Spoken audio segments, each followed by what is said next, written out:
22장을 열어보겠습니다. 누가복음 22장 1절로 6절의 말씀을 한 절씩 교독하도록 합니다. 신약성경 134면에 있습니다. 누가복음 22장 1절로 6절, 제가 먼저 1절 봉독하겠습니다. 6월절이라 하는 무교절이 다가오매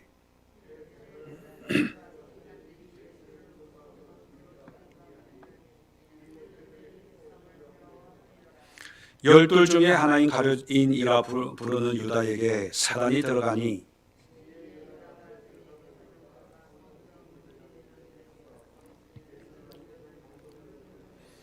그들이 기뻐하여 돈을 주기로 언약하는지라. 유다가 허락하고 예수를 무리가 없을 때에 넘겨줄 기회를 찾더라. 아멘. 자, 오늘 이 말씀을 가지고 신앙의 위기 경보라고 하는 제목으로 우리 함께 말씀을 나누고 또한 이 말씀으로 기도하는 시간을 가지려고 합니다. 우리가 신앙생활 하면서 신앙의 위기가 찾아오고 또 그 위기를 감지할 수 있다는 것은 영적으로 깨어있다는 증거입니다. 우리가 신앙생활하면서 항상 충만하고 아무 문제 없이 그렇게 신앙생활 할 수 있으면 좋지만 현실적으로 이 사탄의 미혹과 유혹이 늘 곳곳에 도사리고 있는 이런 상황, 또 어지러운 시국에 우리가 우리의 신앙을 순간순간 점검하고 또 어떤 선택과 결단을 할 때 이것이 바른 결단인지 바른 선택인지 하나님의 뜻과 말씀으로 점검하면서 바른 판단을 하는 것, 분별하는 것이 어느 때보다 절실하고 필요한 때가 아닌가 생각을 합니다. 오늘 특별히 우리 신앙에 어떤 위기구나라고 느낄 수 있는 어떤 그런 세 가지 징후를 제가 말씀을 드리면서 우리가 이런 신앙의 위기를 극복할 수 있도록 위해서 기도하고 또 이런 위기가 찾아오지 않도록 우리가 예방하는 차원에서 또 한번 기도하고 또 만약에 이런 신앙의 위기 경보가 빨간불이 반짝반짝하고 있는 그런 모습이라면 빨리 벗어나서 하나님의 은혜로 회복할 수 있는 그런 신앙을 위해서 함께 기도하는 그런 시간을 가지려고 합니다. 물론 이것은 어떤 개인적인 신앙의 위기일 수도 있고요. 또 시대적인, 사회적인 우리 기독교의 신앙의 위기일 수 있습니다. 여러분들도 여러분의 신앙을 한번 점검해 보시고 또 나아가서 이 시대에 우리 기독교의 실상 상태를 영적으로 점검하면서 우리가 말씀 듣고 기도할 때 성령의 인도하심으로 함께 중보하는 그런 시간을 가져보도록 하겠습니다. 오늘 본문은 우리가 잘 아는 가룟 유다에 관한 내용입니다. 예수님과 함께 사역했던 예수님의 제자인 이 가룟 유다가 예수님을 배반하는데 그 배반하는 과정이랄까 그 모습을 성경은 우리에게 소개해 주고 있습니다. 이런 유다의 모습을 보면서 이 나쁜 유다, 이런 유다기 때문에 이렇게 예수님을 배반했구나 이렇게 여길 수도 있지만 또 한편으로는 예수님의 제자 중에 하나인 유다가 예수님을 배반하는 것을 보면 어쩌면 믿는다고 해서 다 괜찮은 게 아니라 믿는 사람도 예외가 아니구나. 특별히 예수님의 신임을 받고 동계를 맡을 정도로 신임이 있는 그런 사람이 예수님을 배반하게 되는 모습을 보면서 정말 누구도 예외가 있을 수가 없겠구나. 그런 경각심을 가지고 이 유다가 어떤 모습으로 예수님을 배반하게 되었는가 오늘 세 가지로 함께 살펴보도록 하겠습니다. 자, 6월절이라는 무교절이 다가옵니다. 대제사장들과 서기관들이 예수를 무슨 방도로 죽일까 궁리하니 이는 그들이 백성을 두려워함이더라. 자, 3절입니다. 열둘 중에 하나인 가룟인이라 부르는 유다에게 사단이 들어가니, 자, 첫 번째 위기 경보가 뭐냐면 사단의 미혹이 시작이 된다는 것입니다. 자, 그러면 사단이 어떻게 유다에게 들어갔는데, 사단이 들어가면 뭐 어떤 현상이 일어날까요? 뭐 귀신이 들린 것처럼 발작이 일어나고, 뭐 눈이 하얗게 뭐 뒤집어지고, 뭐 거품을 물고, 막 옷을 풀어 헤치고, 뭐 이러면 뭐 분별이 금방 되잖아요. 그런데 사탄이 유다에게 들어갔는데 겉으로는 표시가 나요, 안 나요? 안 나요. 그러니까 이게 문제입니다. 아무리 내 속에 사탄이 들락날락해도 나도 모르고 주변 사람도 모르고 목사도 몰라요. 그러니까 사단이 뭐 마음대로 우리를 요리를 하는 거죠. 그러니까 우리도 그걸 모르니까 사단이 인도하는 대로, 유혹하고 미혹하는 대로 우리의 입술과 우리의 눈과 귀와 손과 발이 사단의 도구가 돼서 사단의 하수인 노릇할 때가 많다는 것입니다.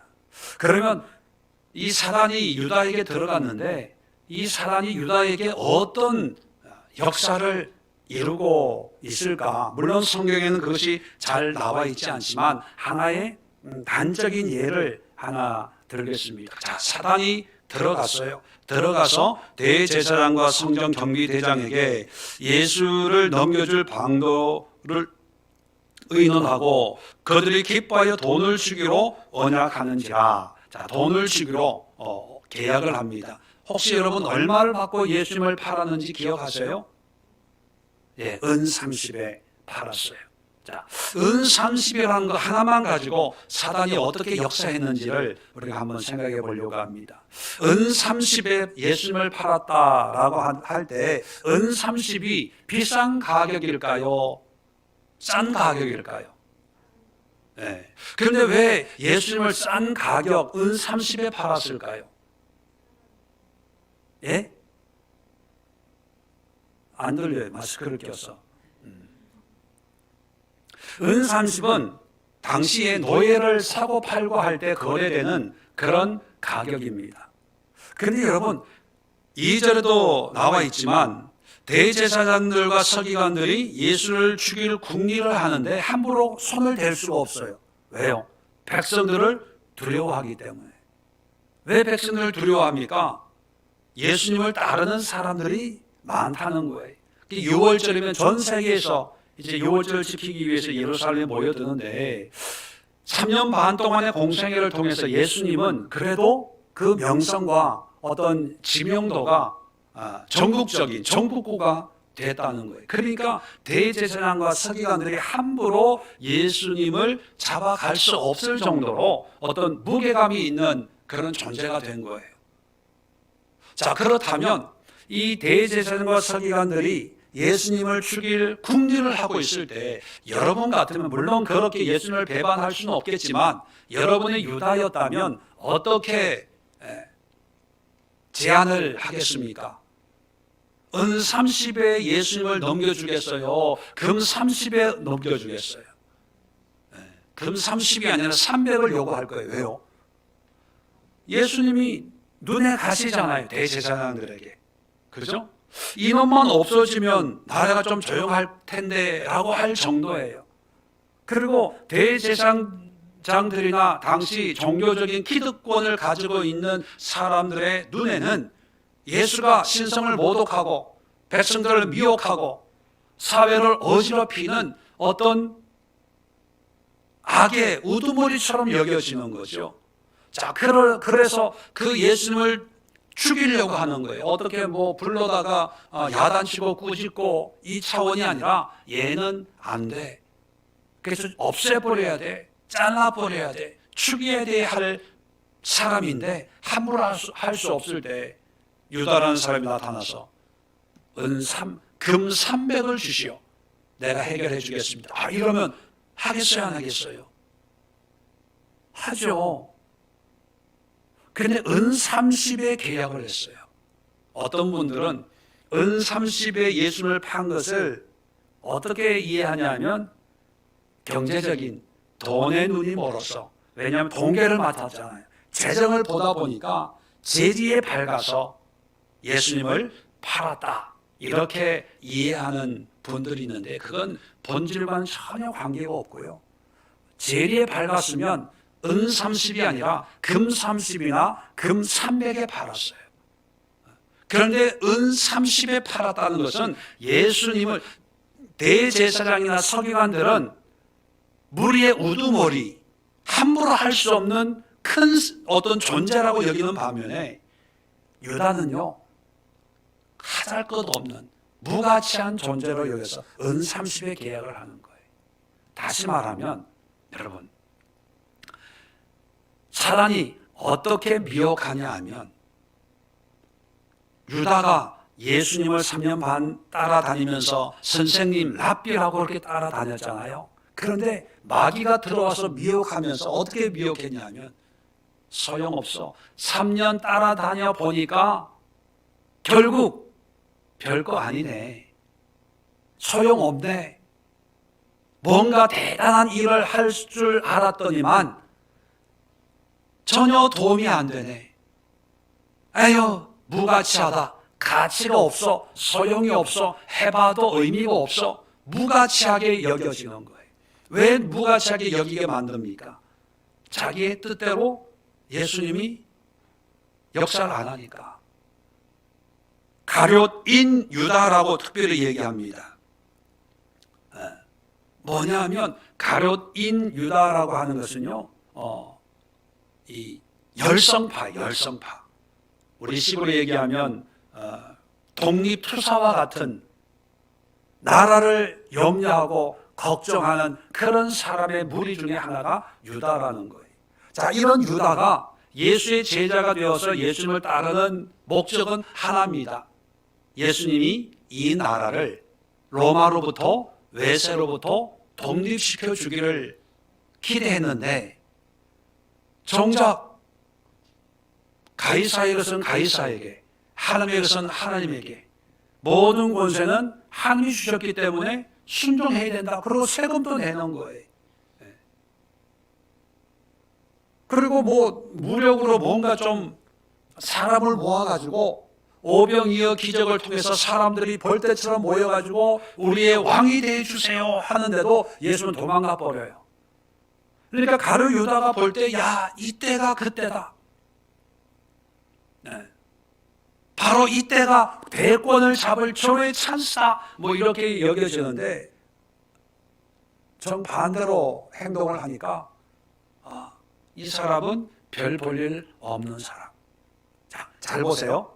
우리가 신앙생활 하면 내 생각대로 하나님을 끌어와야 됩니까? 아니면 신앙생활 하면 내 생각을 내려놓고 하나님의 뜻을 우리가 붙잡아야 됩니까? 예, 이거 당연한 거죠. 근데 마귀가 들어가면 모든 판단이 내 중심이 돼요. 내 필요에 소용이 없어지는 거예요. 내가 볼 때 무가치한 거예요. 내가 볼 때 나하고 다른 사람이에요. 내가 볼 때 이 사람은 잘못된 사람이에요. 내가 볼 때 이건 아니야. 내가, 내 생각, 내 주관, 내 느낌, 내 판단, 내가 볼 때, 자, 그러니까 마귀가 들어와가지고 이제 예수님을 사소하게 여기는 거예요. 여러분, 이게 사단이 유다에게 들어가서 예수님을 배신하게 하는 신앙의 위기입니다. 우리에게도 이런 현상이 없나요?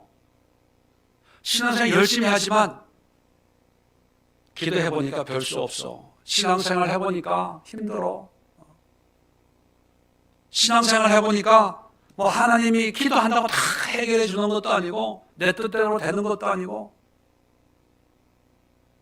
또 어떤 경우에는 난 이거 싫어. 내 마음에 안 들어. 나는 이것보다 저게 더 좋아. 나는 내 생각은 내가 주인이 될 때, 내가 판단자, 내가 정죄하는 어떤 재판관처럼 좋고 안 좋고를 결정하는 그런 위치에 있을 때 이게 신앙의 빨간불이 사이렌이 울리고 있다는 걸 깨달아야 돼요. 그런데 랍비라고 3년을 쫓아다녔던 유다는 예수님을 아마 이걸 알았으면, 물론 예수는 아셨겠지만 나를 은 30에 팔았다 그러면 좀 자존심 상했을 거예요. 야, 내가 노예 가격밖에 안 되냐? 그죠? 그럼 300이나 뭐 한 달란트 정도는 받고 팔았으면 그래도 야, 네가 나를 이 정도로 생각해줘서 고맙다 그럴 텐데 은 30에 팔게 해요. 은 30이라고 하는 것이 상징하는 게 뭐냐면 유다에게 예수의 가치가 어느 정도인가 이걸 알려주는 거예요. 우리에게 예수님의 존재의 의미는 얼마나 될까요? 요즘 이 시대를 보십시오. 신앙의 무게, 신앙의 가치가 어느 정도 되는 시대일까요? 우리가 이 시대를 위해서 기도해야 됩니다. 이 마지막 때를 살아가는 우리 믿음의 사람들 속에 있는 예수, 말로는 찬양은 세상 무엇보다 바꿀 수 없는 존귀하고 크고 놀라운 하나님이라고 찬양하고 고백하지만 우리의 실상에는 돈 몇 푼에 믿음을 팔아먹고 사람들의 이목 때문에 신앙을 팔아먹고 나의 편안함과 안락함 때문에 믿음을 뭐처럼 바울은 세상의 모든 걸 배설물처럼 여기는데 이 시대는 하나님을, 믿음을, 신앙을 한순간에 배설물처럼 던져버리는 그런 시대가 되지는 않았는지 우리가 살펴봐야 됩니다. 그리고 신앙은 내 생각을 내려놓고 하나님의 뜻에 절대 순종하는 거예요. 그런데 어느 순간인가 내가 주인이 돼서 내가 하나님의 말씀을 판단하고 있을 때 그게 위기입니다. 여러분의 신앙과 이 시대의 영적인 상태를 우리가 보면서 우리가 어떤 기도를 해야 될까 한번 기도하면서 스스로 정리하고 또 준비할 수 있기를 바랍니다. 자, 두 번째 위기 경보가 나오는데 4절입니다. 이에 유다가 대제사장들과 성전 경비 대장들에게 가서 예수를 넘겨줄 방도를 의논하매, 자, 예수를 넘겨줄 방도를 의논해요. 아니 그냥 넘겨주면 되지 무슨 방도를 의논까지 합니까? 이유가 있어요. 아까 2절에도 보면 백성들을 두려워하거든요. 그러니까 눈에 가시 같은 존재인데 대제사장이면서도 예수를 함부로 잡아갈 수 없는 그런 상황이기 때문에 대제사장은 더 고민에 빠진 거예요. 야, 이놈을 어떻게 잡지? 고민하고 있을 때 그때 유다가 나타나는 거예요. 자, 이 유다를 어떻게 이용해서 예수님을 사로잡는데 도구로 쓸까 고민을 하다가 이제 그 방법을 연구한 거예요. 그 결론이 뭔지 아세요? 그 결론이 22장 48절 보면 이제 예수님을 잡으러 가는 그 장면이 있는데 참 재밌습니다. 48절 보세요. 예수께 입을 맞추려 가까이 하는지라 예수께서 이르시되 유다야 내가 입맞춤으로 인자를 파느냐 하시니. 여러분, 우리는 은 30에 예수님을 팔았다고 생각을 해요. 근데 예수님은요 은 30이 아니라 입맞춤으로 인자를 파느냐. 여러분, 입맞춤은 누가 하는 거예요?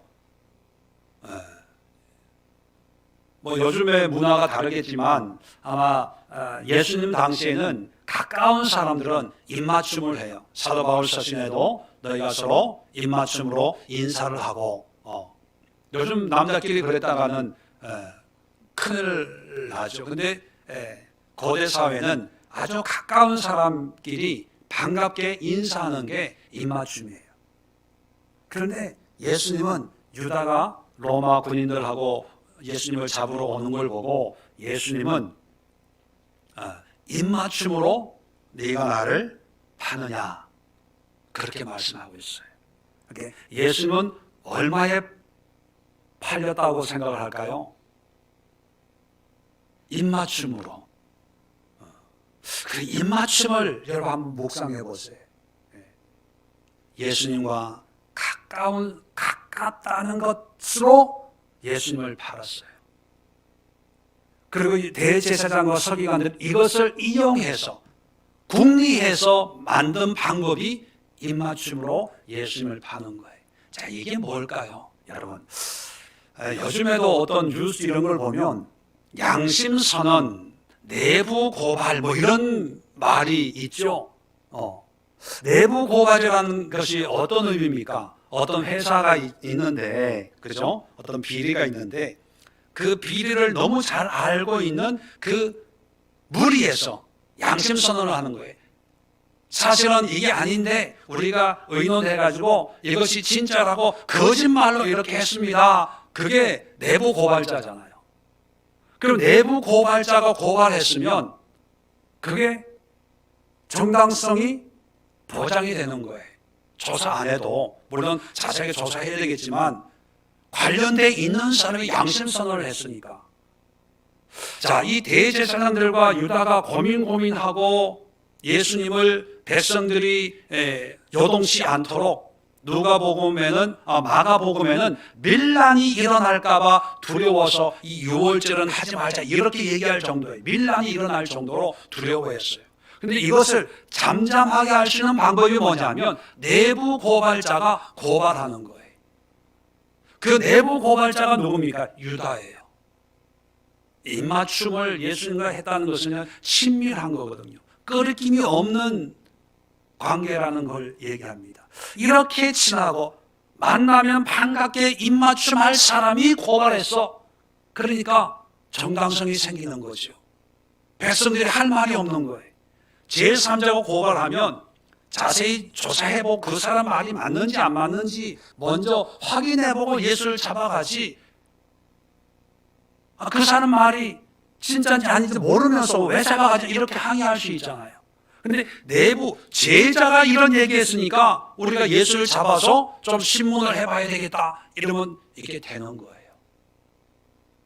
논리가 민심을 혼란을 주지 않는 아주 기막힌 방법이 뭐냐면 유다를 내부 고발자로 만들어서 유다가 양심선언하듯이 내가 예수를 3년 반 동안 따라다니면서 제자 노릇 해봤는데 이 사람은 하나님도 아니고 신성을 모독하고 안식일에 하지 말아야 될 그런 일들을 스스럼없이 한 사람입니다. 이렇게 얘기하니까 대제사장이 야 예수 잡아와라. 우리가 한번 신문 한번 해보자. 그래서 신문하는 거예요.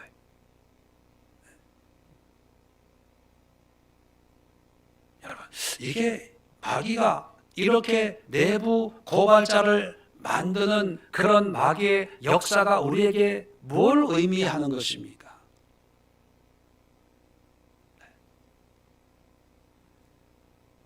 예수님을 배반하는 사람이 예수님을 핍박하는 사람이 아니라 예수님을 열심히 따랐던 사람들이거든요.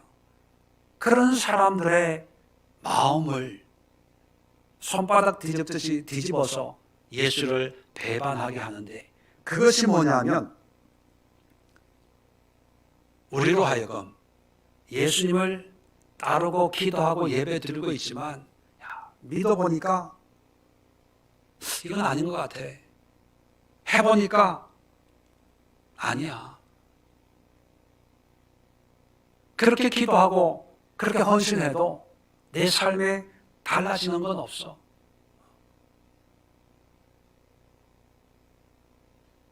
신앙생활의 핵심 중심부로 들어와서 하나님을 믿고 신뢰하는 것이 아니라 예수님을 통해서 뭔가를 이루려고 하는 어떤 개인적인 욕망이 그대로 가지고 있으면서 그것이 이루어지지 않으니까 이제 불평불만하는 거예요. 제자로서 예수님을 고발하니까 백성들도 할 말이 없는 거예요. 왜? 이유가 있겠지. 마찬가지로 오늘날도 우리 믿는 사람으로 하여금, 여러분, 신앙의 초신자가 실수하고 넘어지는 것 가지고 별로 트집을 안 잡아요.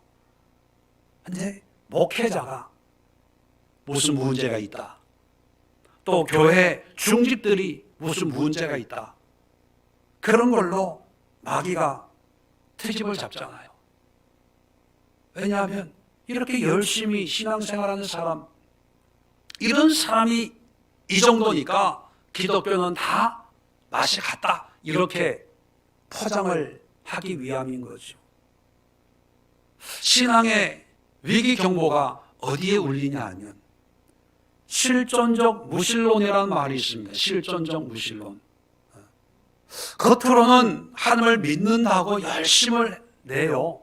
그런데 내 안에서 내 마음은 이미 떠난 거예요. 몸은 움직이는데 내 생각은 다른 데가 있는 거예요. 유다도 이제 예수님을 만나서 입맞춤할 정도로 친밀감을 유지는 하고 있지만 마음은 떠난 거예요. 이 사람은 아니야. 소용없어. 내가 원했던 대로 이 사람은 그런 일을 할 사람이 아니야. 다 부정적이 되는 거예요. 그래서 원망이 되고 이 사람 없어져야 돼. 있어서는 안 될 사람이야. 이제 증오와 저주로 바뀌게 됩니다. 우리가 신앙생활을 하면서 말씀이나 예배나 믿음생활, 교회를 통해서 믿음생활을 할 때 어떤 분명한 진리 안에서 진리를 지키기 위한 어떤 거룩한 불평이나 분노는 필요합니다. 왜? 신앙이 변질되면 안 되니까요. 그런데 그런 바른 진리의 회복을 위한 그런 노력이나 열정이나 어떤 분노나 뭐 이런 것이 아니라 그저 내 마음에 안 들어서 내 뜻에 안 맞아서 불평하는 거예요. 원망하고 남 탓하는 거죠. 그게 신앙의 위기입니다. 오늘날 우리의 신앙의 모습을 보면 정말 진리에 대한 갈급함 때문에 교회가 이래서는 안 되는데, 목회자들이 이래서는 안 되는데, 우리 한국 교회가 이래서는 안 되는데, 우리의 믿음이 이래서는 안 되는데, 그런 고민을 통한 그런 말씀의 회복을 위한 거룩한 이 고민이나 안타까움이 많을까요? 아니면 그저 행정적인 거에 내 마음이 안 들어서, 운영 방침이 내 마음에 안 들어서, 어떤 행하는 어떤 사역이 내 마음에 안 들어서, 왜 이렇게 저렇게 하면 좋은데, 여러분, 뭐가 과연 하나님 앞에 합당한 거룩한 불만, 거룩한 분노의 모습일까요? 우리가 기도해야 됩니다. 진리에 대한 거룩함에 몸부림치는 분노는 당연히 귀한 거지요. 우리가 쯔빙글리를 공부하고 있는 것처럼 그 시대에 교황이 모든 것을 할 수 있는 그 시대에, 세상의 왕보다 더 큰 권세를 누리고 있는 그 시대에 교황을 향해서 우상숭배다, 사람이 만들어 놓은 것이다, 이렇게 외친다는 것은 상상을 초월하는 거거든요.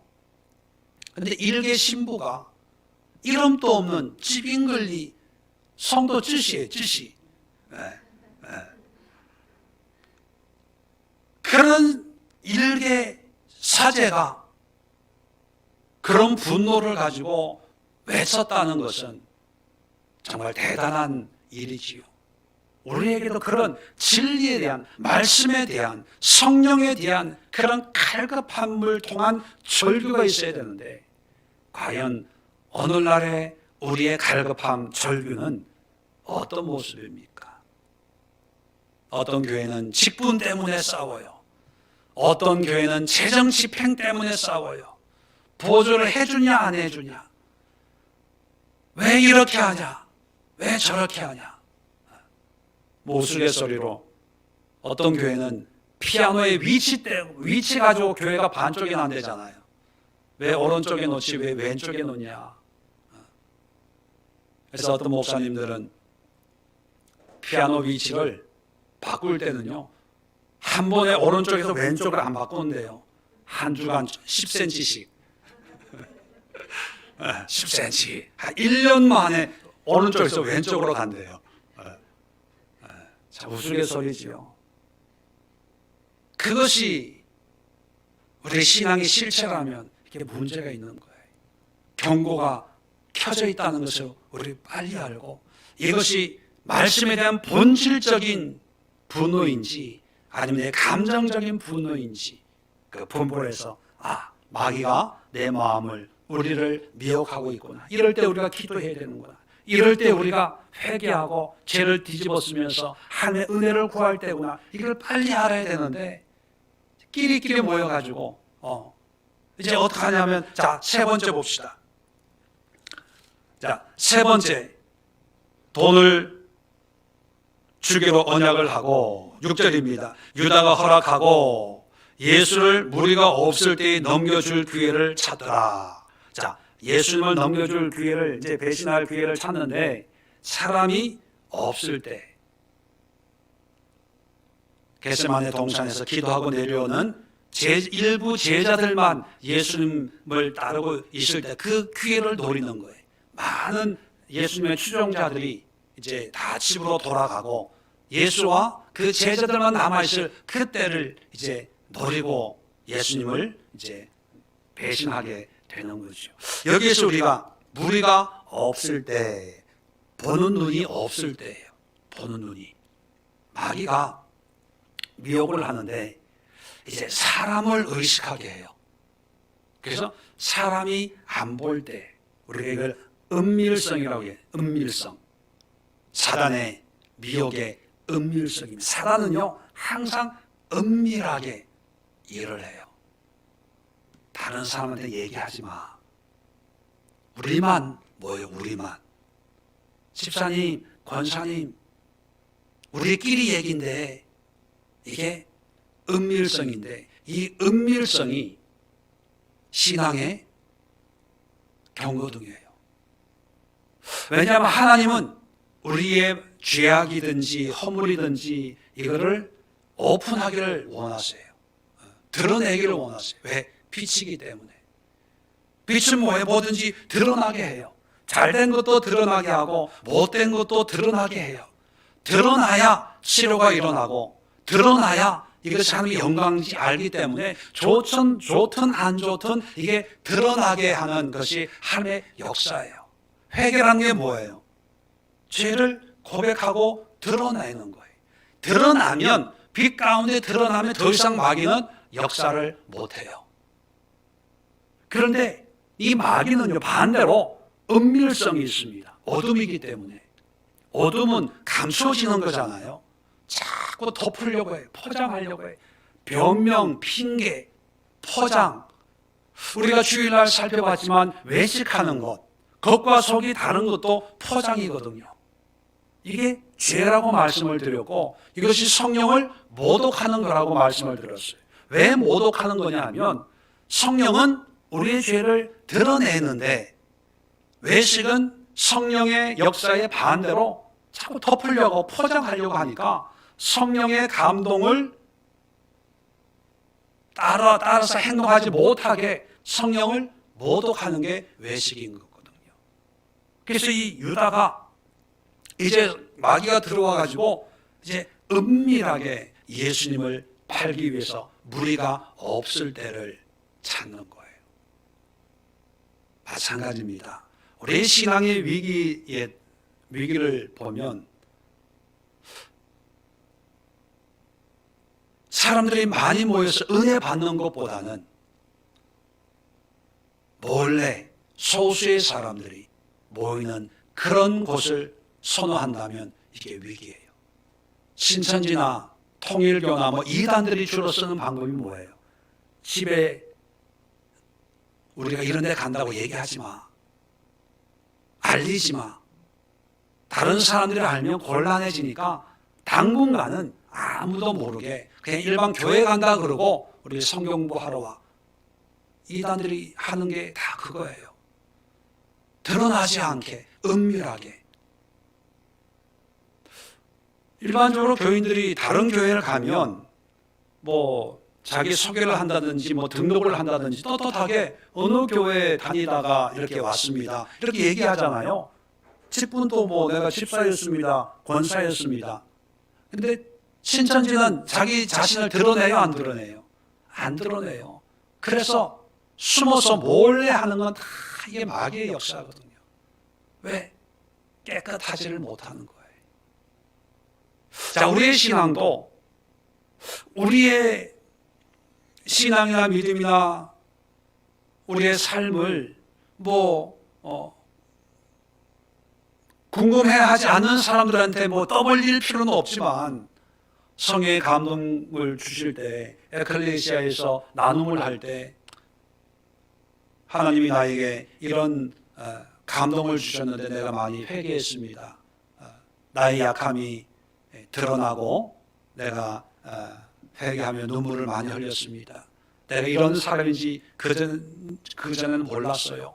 이것이 자연스럽게 이것이 은혜 가운데 드러나면 참 건강한 신앙생활을 하고 있는 반면에 자꾸 가리고 숨기고 그리고 소수의 사람하고 속닥속닥 그것이 위기경보예요. 빨간불이 근데 본인들은 몰라요. 서로 마음이 맞으니까 난 집사님만 보면 너무 좋고 이렇게 위기예요. 위기. 어떤 분이 그런 얘기를 하더라고요. 교회 부정적인 생각을 가지고 있는 분들 저희 교회 얘기가 아니고 다른 데 있을 때 교회가 어렵고 갈라지니 이럴 때 교회 부정적인 생각을 가지고 있는 분들하고 어떻게 연락해서 만났나 봐요. 그래서 그걸 어떻게 알게 됐어요. 그래서 제가 만났을 때 그분이 그런 얘기를 해요. 목사님 만나자고 해서 만났는데 그냥 나는 그 사람들 하는 얘기만 들어줬어요. 그러더라고요. 그래서 내가 그랬어요. 집사님 듣는 것도 동조하는 겁니다. 들어주는 것도 동조하는 거예요. 믿음은 들음에서 나잖아요. 그죠? 뭐를 들음으로 믿음이 생겨요? 하나님의 말씀을 들음으로 믿음이 생겨요. 마찬가지로 마귀의 미혹도 들음으로 시작을 해요. 에덴 동산 하와가 마귀의 미혹을 듣고 거기에 주거니 받거니 하다가 타락하게 된 거거든요. 몸이 함께 움직인다고 동조하는 게 아니라 그 부정적인 얘기들을 들어주는 것도 동조하는 거예요.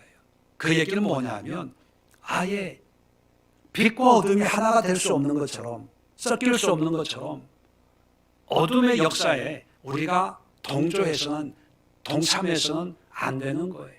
이런 지하에 끈을 끊어야 되는데 이게 여기로 갔다가 저기로 갔다가 이러면서 자기는 이렇게 그렇게 큰 사람인 것처럼 이런 사람도 만나주고 저런 사람도 만나주고 자기는 굉장히 괜찮은 신앙 중심을 잡고 있는 신앙인인 것처럼 그게 교만이거든요. 나는 이런 사람도 전화 오고 또 이런 사람도 전화 오고 그래 이게 교만이에요. 이게 건강하지 않는 거예요. 이게 사인이 울리고 있는데 본인은 착각하고 있는 거예요. 오늘 유다가 예수님을 배반하는 세 가지 단계를 보면 첫 번째는 신앙이나 예수님이 무가치하게 여겨지고 두 번째는 자기가 신앙생활하고 있는 모든 것이 의미가 없어서 마치 내부 고발자처럼 양심선언 나도 해봤는데 별것 없어. 기도한다고 돼. 봉사한다고 돼. 다 해봤어. 그런데 내 생각에는 지금 나는 이렇게 하는 게 제일 좋은 것 같아.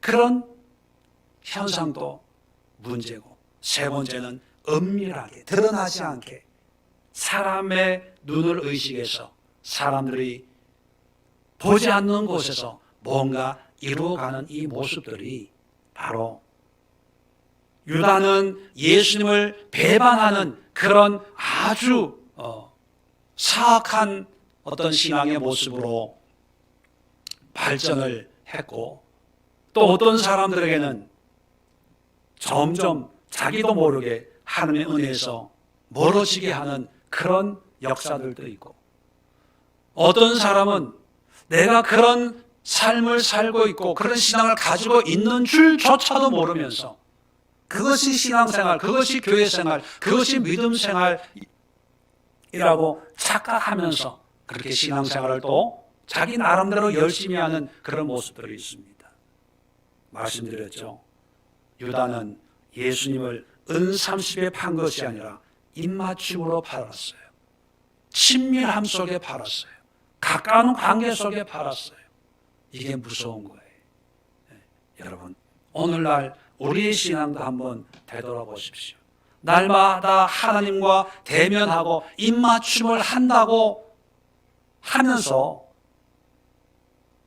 사탄이 들어와서 우리의 마음과 생각을 이리저리 움직이고 있는데도 분별하지 못하고 신앙을 팔아먹고 예수님을 팔아먹고 은혜를 팔아먹는 그런 신앙인은 아닌가.